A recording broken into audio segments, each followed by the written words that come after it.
నరసింహ అవతారం. హిరణ్యకశిపుడు అనే రాక్షసుడు తపస్సుతో బ్రహ్మదేవుణ్ణి వరం పొందాడు. మానవుడి చేత కానీ జంతువు చేత కానీ చనిపోను. పగులు కానీ రాత్రి కానీ, ఇంట్లో కానీ బయట కానీ, నేలపై కానీ ఆకాశంలో కానీ చనిపోను అని ఆ వరం వల్ల అతడు అహంకారంతో దేవతలను బాధించాడు. కానీ అతని కుమారుడు ప్రహ్లాదుడు మాత్రం విష్ణు భక్తుడు.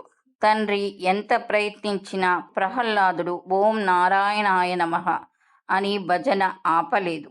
చివరికి కోపంతో హిరణ్యకశిపుడు అడిగాడు, నీ విష్ణువు ఎక్కడ ఉన్నాడో?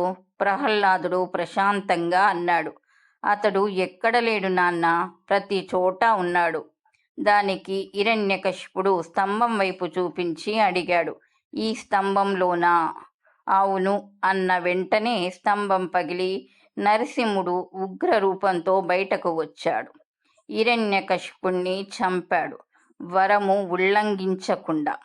అలా విష్ణువు భక్త ప్రహ్లాదుని రక్షించి అధర్మాన్ని నాశనం చేశాడు.